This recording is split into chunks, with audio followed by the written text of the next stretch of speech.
في عربيات شرطه قافله المكان كله وموجوده في كل مكان. مش شايف اي حد فيه، بس سامع صوت اغاني جنب النافوره هنا وبيبقى قدام المنظر اللي انتوا شايفينه ده.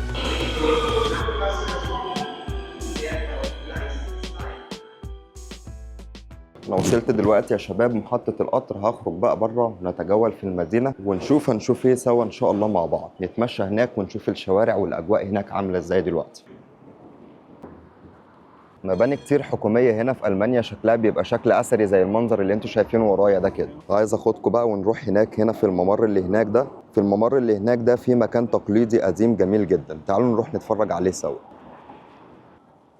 دايما وانت ماشي حاول دايما ما تمشيش على الخط الاحمر ده، لان الخط الاحمر ده مخصص للدراجات بس، والناس بتتضايق جدا لما بتلاقي واحد عادي ماشي عليه. زي ما انتم ما شايفين دراجات بس. ده المكان يا شباب اللي انا وريته لكم من بعيد. كل اللي موجود على الجنب هنا مطاعم، الناس تقدر تيجي تقعد هنا. وزي ما انتم ما شايفين كمان المطاعم كلها على شكل كواخ، يعني كل مطعم بيبقى مميز بشكل البيت الجميل ده. والمكان مليان بقى تفاصيل وديكورات جميله زي اللي انتم شايفينها دي كده. بصوا كمان الباب اللي احنا دخلنا منه، تحس اللي هو باب قلعه كبير مثلا، يعني انت وانت جوه تحس ان انت جوه قلعه. المكان بقى هنا فيه اجواء متميزه غير باقي الاماكن، لان بيحتفظوا هنا بالطابع الالماني القديم شويه في الديزاين بتاعهم وفي تصميم الاماكن. يعني زي ما انتم ما شايفين ورايا كده، تحس ان انت ماشي مثلا في فيلم اجنبي قديم. في هنا الراجل ده بيبيع اليافط المعدنيه دي اشكال والوان مختلفه. وهنا بقى في شوية انتيكات موجودة هنا، عربيات قديمة بس سعرها عالي علشان مش موجود منها غير القطع اللي معروضة دي بس. والمكان اللي جنبيه ده بيبيع المخبوزات دي حاجات كده زي بسكويت بس بالطريقة التقليدية الألمانية. في ناس كتيرة جدا بتحب المخبوزات دي سعرها 2 يورو 80 سنت. هنخرج من المكان الاثري اللي شبه القلعه ده ونخرج نتمشى في المدينه ونشوف هيقابلنا ايه هناك. النهارده الجو جميل، ما توقعتش اللي هو هيبقى حر كده. لبست الجاكيت واديني حران مش طايقه الصراحه. حاجه بقى من الحاجات اللي انا بحبها في الشارع الالماني، وهي النباتات اللي بتبقى طالعه على المباني بشكل عشوائي دي. بتبقى طالعه كده مديه شكل جمالي ومن غير اهتمام اي حد او تدخل بشري. هي بتطلع كده مع نفسها تلقائيا. في ناس بتحبها وبتسيبها، بتحب الشكل والمنظر ده. وفي ناس تانية ممكن تقوم شايلاها من قدام بيتها او من قدام البلكونه مثلا. انا عن نفسي بحب النباتات المتسلقه دي جدا، بتدي منظر جمالي كده لاي حاجه هي بتبقى فيها. انا لقيت المكان اللي ورايا ده دلوقتي، مش عارف المكان ده عباره عن ايه بالظبط، حتى مش كاتبين هنا بره ده عباره عن ايه، بس لقيته مفتوح ولقيت ناس داخله وخارجه. فتعالوا نخش نكتشف نشوف الموضوع جوه ماشي ازاي. لا لا لا. سوشيال ديزاين دايز نورنبرج. ده ايه المكان اللي عامل زي القصر من جوه ده يا شباب؟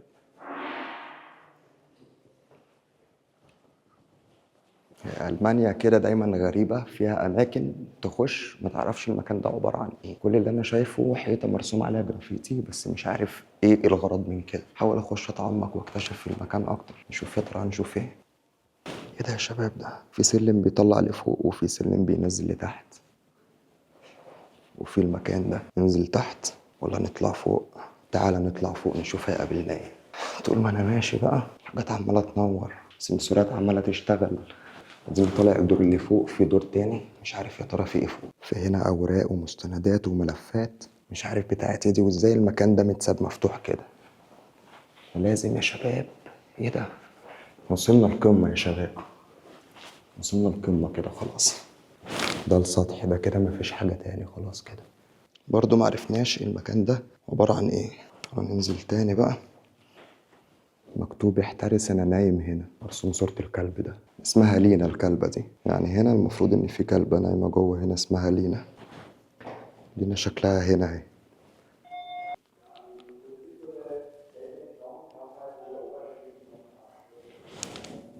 شكل في حفلة في بريسلت اهو موجود، بس فين البشر طيب؟ حفلة الناس مش موجودة ولا ايه؟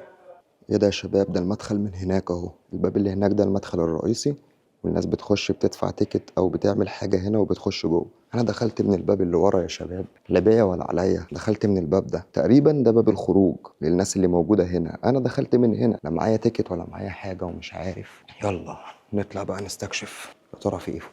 المكان شكله حلو، بس عايز اعرف برضو المكان ده ايه اللي بيتعمل فيه. ما شفتش ناس خالص لحد دلوقتي، بس شايف كراسي وشايف اكل وشايف حاجات. بصوا يا شباب لقيت ايه؟ لقيت الممر ده. تعالوا نشوف جوه في ايه يا ترى. قسما بالله يا شباب انا ما اعرف انا فين حرفيا. انا بس عمال اتمشى ومن مكان لمكان، لكن انا اعرف انا فين مستحيل. بس تقريبا المكان اللي انا فيه ده ليه علاقه بالسينما او بالتصوير، لان بص انا لحد دلوقتي مش عارف المكان ده عباره عن ايه. مش شايف اي حد فيه، بس سامع صوت اغاني، سامع صوت مثلا اطباق، بس مش شايف ولا مخلوق. كده كده اديكم معايا هاخدكم وهنكمل جولتنا ونشوف هتنتهي على ايه. بص ورايا في مكان اهو، الكاونتر اهو محطوط وكل حاجه محطوطه، بس مفيش حد واقف. يعني كل حاجه شغاله والنور شغال والمكتب مفتوح، تحس انك المفروض تخش تشتري تيكت او تعمل حاجه، بس مفيش مخلوق موجود. كذلك نفس الكلام هنا، ترابيزات محطوطه واغاني شغاله ومفيش مخلوق، مفيش حتى حد يسالك طب انت عايز ايه. لان انا الصراحه كنت مستغرب المكان جدا، لان بعدي من هنا كتير وما لاحظتش ان المكان ده مفتوح وبيحصل فيه كده. فدخلت قعدت استكشف وانتوا شفتوا كل حاجه، لحد ما قابلت واحده هنا لقيتها ماشيه، فقلت لها لا تعالي لازم اعرف انت هنا بتعملي ايه وفين بقيه الناس. فشرحت لي، قعدت بقى تشرح لي ان المكان ده بيتفتح في اوقات معينه في السنه، وان في ناس تقدر تيجي تشترك هنا بشكل مجاني، وبيتعمل عروض وفن وبتعرض افلام، وفي زي ورشه تحت شغل يدوي بالخشب. في الطبيعي المكان ده بيبقى مقفول، تحس كده ان المكان ده محكمه، مش بيبقى مفتوح في الطبيعي، بس الايام دي مفتوح علشان الايفنت اللي شغال ده. ودينا دخلنا وشفنا الايفنت بيمشي ازاي. بس انا ملاحظ ان مفيش عدد ناس كبير، يعني مفيش عدد ناس كتيره مشتركه في النشاط ده. حتى انا سالت قلت لها مفيش ليه عدد كبير من الناس مشتركين، قالت لي يعني مش كل الناس بتهتم بنوع الفن والنشاطات دي. بس ادينا خدنا فكره نخرج بقى المدينه، لان انا اتحريت، وكان هنا كمان كتمه. نخرج بقى شويه في الهواء. وده على فكرة ما كانش المدخل، ده كان المخرج، المدخل الناحية التانية، بس أنا ما كنتش أعرف فدخلت من هنا على طول. يلا أدينا دخلنا وعرفنا وضفنا شوية معلومات على معلوماتنا. عرفنا المكان ده بعد كده لما يفتح بيبقى فيه نشاطات جوه شغالة. شكلها على فكرة مطرت في الشوية اللي احنا كنا فيهم جوه دول. الأرض مليانة مية اهي وكل حاجة مليانة مية الحمد لله. ما عشناش شوية المطرة دول، دخلنا وخرجنا مطرت ووقفت ولا حسينا بحاجة. مطعم هندي يا شباب، مطعم هندي هندي. يعني الساعة دلوقتي 6 ل10 والأجواء في المدينة زي ما انتم ما شايفين، في حركة والناس موجودة في الشوارع والأجواء كويسة. يبقى موجود بقى في أماكن وأوقات كتيرة جدا الخيمة الكبيرة اللي باينة ورايا دي. نكمل جولتنا، بس محتاج أروح أجيب لي أي مشروب من أي مكان وأقعد أرتاح شوية، علشان من ساعة ما وصلنا إحنا عمالين نلف ونستكشف، ومحتاج أجيب أي حاجة أشربها ميت من العطش. وكمان الجاكيت محررني، ما كنتش متخيل إن الجو هيبقى قافل كده شوية كده. واخدكم دخلكم عند الكاتدرائية اللي هناك دي، شكلها تحفة جدا من قريب. شايفين اللي هناك دي؟ تعالوا دلوقتي أقول لكم دي فكرتها إيه. دي فكرتها زي الترومبة كده عندنا في مصر، بس تعالوا أوريكم دي كانت بتشتغل إزاي زمان. المية كانت بتيجي من تحت الأرض، تطلع تطلع تطلع، تقوم جاية هنا في البوز ده وتقوم منزلاها هنا، تقوم المية متجمعة فين؟ في المكان ده. تقوم الناس جاية منزلة دي كده بكل بساطة، تقوم منزلة لهم مية، يشيل إيده تقوم دي راجعة تاني مكانها بشكل تلقائي. هي دي كانت فكرتها زمان وهو ده كان استخدامها، بس هي حاليا مش شغالة. بقيت الزبالة بتلف في المدينة، داخلة تجمع أي باسكت زبالة بتقابله. هنلاقي بقى من الأكواخ دي بشكل كتير طول ما احنا ماشيين في المدينة.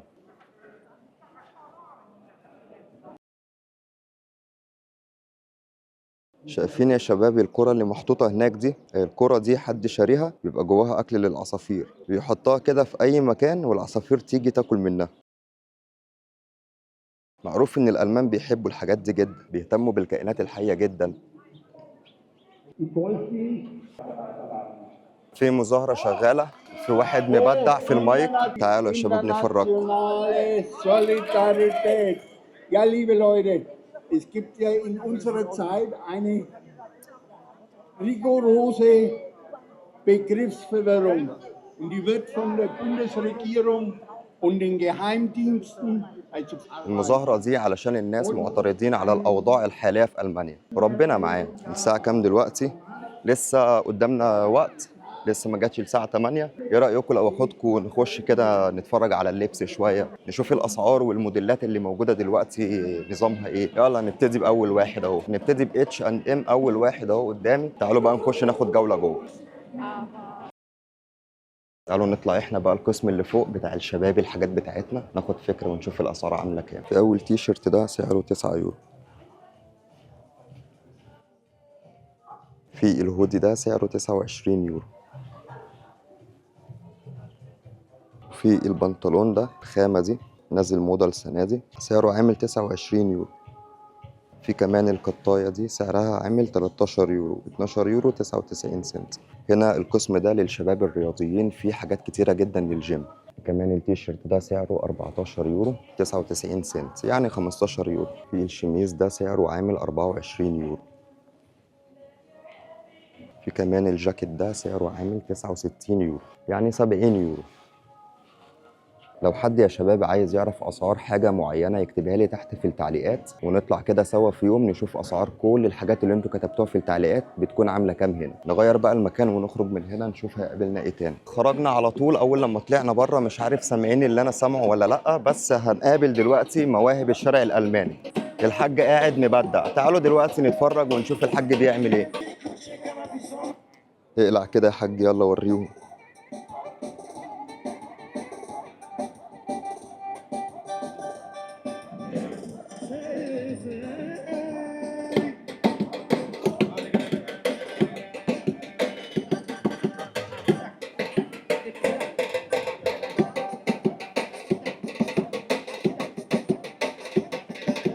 هنسيب الحاج قاعد مبدع مع نفسه ونروح احنا نكمل جولتنا ونشوف يا ترى هنقابل ايه تاني. النهارده يا شباب الفيديو عشوائي جدا، يعني انا مش مخطط ولا في بالي ان انا اعمل فيديو اصلا، فقلت طب لما اجرب فكره اللي انا اصور ايه اللي انا بعمله كده في يومي بشكل عشوائي، ايه اللي بيقابلني وانا ماشي والكلام ده كله. قلت اجرب يمكن نوع الفيديوهات ده بيعجبكم ونكمل عليه ونعمل منه اكتر. فانا هعرف من الفيديو ده اذا كان نوع الفيديوهات ده عجبكم ولا لا، من تعليقاتكم طبعا، والتفاعل بيبين كل حاجه. الاجواء بدات تليل شويه بس لسه في ناس كتيره في الشارع. الساعه دلوقتي داخله على 7 اهي. طول ما انت ماشي بقى في المكان اللي انا فيه ده هتلاقي براندات، يعني زارا، واحنا كنا في H&M، دلوقتي سنايبس. هبقى في يوم اجي اصور لكم سنايبس اللي ورايا ده، محل جامد جدا بيبيع ملابس رياضيه وملابس شبابي، هيعجبكم ان شاء الله الفيديو ده لما نعمله. انا عايزكم تلقوا نظره على جمال البيوت. بص مثلا الدور اللي فوق ده شكله عامل ازاي،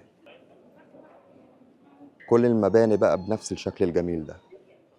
في بقى في نص المدينه النافوره اللي ورايا دي ناس ملمومه حواليها وفي ناس عماله تتصور، شكلها بيبقى جميل جدا في التصوير. والناحيه التانيه جنبي هنا في مطعم موجود في قلب الميدان بالظبط جنب النافوره هنا، وبيبقى قدام المنظر اللي انتوا شايفينه ده. يعني لو حد حابب يقعد في نص المدينه ياكل حاجه، ففي موجود في كل مكان اماكن ملهاش حل، تبقى قاعد مثلا بتاكل وبتتفرج على المنظر اللي ورايا ده. شايفين يا شباب المبنى الكبير جدا ده؟ تعالوا دلوقتي اقول لكم المبنى ده حكايته ايه. المبنى ده بقى كله صاحبته واحده المانيه، تعتبر من اغنى اغنياء المانيا، خدت المكان ده كله واسمها معروف في المانيا كلها. شكل في حاجه يا جدعان، شكل في جريمه او في حاجه، الشرطه خربه الدنيا. حاسس والله ان في حاجه النهارده، حاسس ان في تصوير او في حاجه هتحصل. في عربيات شرطه قافله المكان كله وموجوده في كل مكان، وعربيات اسعاف عماله تيجي. استنوا اوريكم قصدي ايه.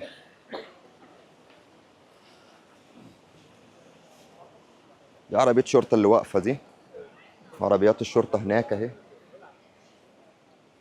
في كمان النافوره اللي موجوده ورايا دي موجوده في الميدان، من اشهر واجمل النوافير اللي موجوده هنا في مدينه نورنبرج. السحليه مطلعه ايديها بره اهي. تعالوا افرجكم على شويه تماثيل منها، بس مش كلهم علشان فيهم تماثيل مش كويس. ودي السحليه اهي مليانه تفاصيل طبعا، حراشيف كلها باينه فيها اهي. موجود هنا النافوره دي، وفيها هنا موجود البرج اللي فيه الساعه ده، وفي اخره هنا في القبه اللي هناك دي. اللوكيشن ده لوكيشن تصوير، مكان ملوش حل في التصوير.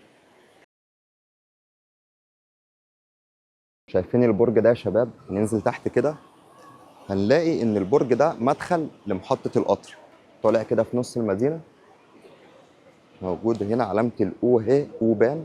تنزل من هنا تحت تلاقي ايه؟ محطة القطر. تعالوا انزل افرجكم عليها، انا مش محتاجها بس هنزل افرجكم عليها علشان كنتوا اوريكم شكلها بيبقى عامل ازاي.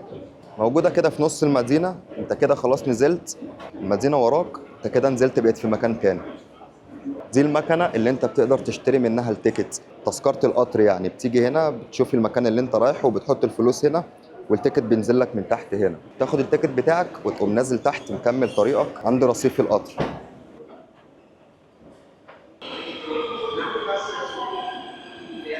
بيقفل كده طالما النور ده منور احمر كده، يعني القطر خلاص ماشي، ما تقربش منه. خد الناس ومشي. موجود في كل رصيف قطر بقى المكنه دي، موجود فيها شويه مشاريب، شويه سناكس وبتاع. لو حد مثلا رايح مشوار يجي عند المكنه دي يجيب له مشروب او اي حاجه ياكلها، وانا هجيب لي مشروب دلوقتي منها. ودايما البورد ده موجود علشان الناس تعرف مواعيد القطوره بتاعتها. وكمان في شاشه ديجيتال فوق اهي بتجيب لك ميعاد القطر اللي جاي وهيروح فين وفاضل له كام دقيقه بالظبط. اطلع بقى تاني من محطه القطر، نرجع تاني المدينه فوق. تخرج بقى في المدينه اجواء غير الاجواء، عالم غير العالم. القبه هي يا شباب اللي احنا كنا شايفينها من بعيد من شويه. في النهارده حركه مش طبيعيه في الميدان، لاني شايف عربيات شرطه عماله تيجي وعمالين يقفلوا الشوارع وعمالين يحطوا حواجز، وفي ناس كتيره قوي واقفه هناك. مش عارف يا ترى في ايه. زي ما انتم شايفين ورايا عربيات الشرطه يمين وشمال قد ايه. هحاول ارجع دلوقتي اروح قدام المدخل نشوف يمكن في ممثل الماني ولا حاجه هناك نتصور كده معاه. بتاع 3 4 عربيات ورا بعض والرجاله واقفه اهي قافلين الاماكن. كل شويه تلاقي مجموعه واقفين. هوبا، عرفت انا دلوقتي ليه في مظاهره لاسرائيل يا شباب. عشان كده لا طلع لا فيلم ولا ممثل ولا حاجه، في مظاهره لاسرائيل يا شباب. الدنيا طبعا مقلوبه هنا كتامينات للمظاهره. تعالوا اوريكم كده لقطه صغيره من الموضوع بيكون ماشي عامل ازاي. Darunter Säuglinge, Kinder, erwachsene Frauen, Männer und Greise, in die Fangen der Hamas in diesen Gazastreifen entführt wurden. Dass Sie alle heute gekommen sind, ist ein starkes Zeichen. بصوا يا شباب، انا مش هحب لا اصور ولا اكون متواجد في المكان اصلا، فهمشي دلوقتي. هنزل اخد المترو علشان نروح مكان تاني من المدينه، فبدل ما امشي من المكان ده، لان انا موجود دلوقتي في مكان اسمه الاوبرا هنا.